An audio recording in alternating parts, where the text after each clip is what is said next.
બનાસકાંઠાના દાંતા તાલુકામાં કાયદો અને વ્યવસ્થાની સ્થિતિને પડકારતી એક અત્યંત ગંભીર ઘટના સામે આવી છે। અંબાજી નજીકના પાડલિયા ગામે ગઈકાલે વન વિભાગની જમીનના વિવાદને લઈને પોલીસ અને ફોરેસ્ટ અધિકારીઓની ટીમ પર ગ્રામજનોના મોટા ટોળાએ પૂર્વ આયોજિત હિંસક હુમલો કર્યો હતો।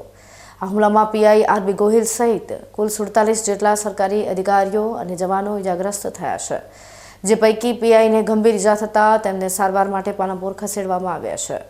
આ ઘટનાને પગલે સમગ્ર બનાસકાંઠા પોલીસ તંત્ર એક્શનમાં આવ્યું છે અને સ્થિતિ પર નિયંત્રણ મેળવવા માટે પાડલિયા ખાતે 3 ડીવાયએસપી સહિત 200થી વધુ જવાનોનો મોટો કાફલો ખડકી દેવામાં આવ્યો છે।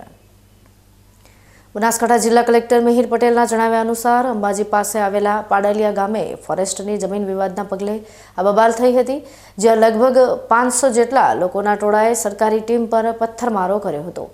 હુમલાખોરોએ માત્ર પથ્થરમારો જ નહીં પરંતુ તીર કામઠાનો પણ ઉપયોગ કર્યો હતો, જેમાં અંબાજીના પીઆઈ આરબી ગોહિલને કાનના ભાગે તીર વાગતા તેમની હાલત ગંભીર બની હતી અને તેમને તાત્કાલિક પાલનપુરની માવજત હોસ્પિટલમાં સારવાર માટે ખસેડવામાં આવ્યા હતા। અન્ય 46 ઘાયલ જવાનોને અંબાજી અને પાલનપુર સિવિલ હોસ્પિટલમાં સારવાર આપવામાં આવી રહી છે। ઘટનાની ગંભીરતાને જોતા ધારાસભ્ય અનિકેત ઠાકર અને મંત્રી પ્રવીણભાઈ માળીએ પણ હોસ્પિટલ પહોંચી ઇજાગ્રસ્ત કર્મચારીઓની મુલાકાત લીધી હતી। આ હિંસક હુમલાના મામલે પોલીસે કડક વલણ અપનાવીને 27 વ્યક્તિઓ સામે નામજોગ અને અન્ય 500 જેટલા અજાણ્યા લોકોના ટોળા સામે ગુનો દાખલ કર્યો છે।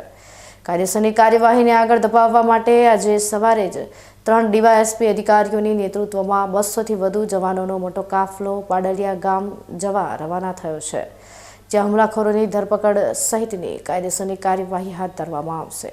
દાંતા તાલુકાના પાડલિયા ગામે કે જે અંબાજીથી આશરે 12 કિલોમીટર દૂર આવેલું છે, ત્યાં સર્વે નંબર 9 કે જે ફોરેસ્ટ વિભાગની જગ્યા છે, ત્યાં સવારે 8:30 વાગે અંદાજિત નર્સરી અને પ્લાન્ટેશનની કામગીરી ચાલી રહી હતી। ફોરેસ્ટ વિભાગની સાથે સાથે પોલીસ અને રેવન્યુ ડિપાર્ટમેન્ટના લોકો પણ તેમની સાથે હતા।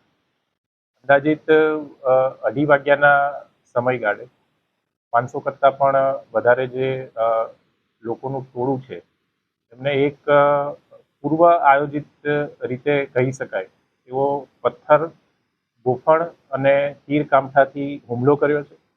આ જે હુમલો થયો એમાં ફોરેસ્ટ વિભાગ, પોલીસ વિભાગ અને રેવન્યુ એડમિનિસ્ટ્રેશનના અંદાજિત 47 જેટલા અધિકારીઓ અને કર્મચારીઓને ઈજા થવા પામી છે, જેમાંથી 45 જે આપણા અધિકારી કર્મચારીઓ હતા કે જે ઈજાગ્રસ્ત થયા હતા, એમને અહીંયા અંબાજી સિવિલ હોસ્પિટલ ખાતે લાવવામાં આવ્યા હતા અને એમાંથી વધુ સારવાર માટે 9 જણાને હાલમાં પાલનપુર ખાતે રિફર કરેલા છે અને 2 અધિકારીઓને સીધા જ પાલનપુર ખાતે અત્યારે સારવાર લઈ રહ્યા છે।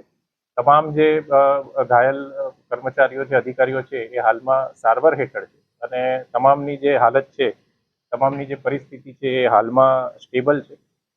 પોલીસ વિભાગ દ્વારા હાલમાં એફઆઈઆર જે નોંધવાની કાર્યવાહી ચાલુમાં છે અને આ સંદર્ભમાં પોલીસ વિભાગ દ્વારા કડકમાં કડક કાર્યવાહી કરવામાં આવશે। ઘટના બાદ હવે પોલીસની કાર્યવાહી પર સૌની નજર ટકેલી છે, જે કાયદાનું શાસન પુનઃસ્થાપિત કરવા માટે જરૂરી પગલાં લઈ રહી છે।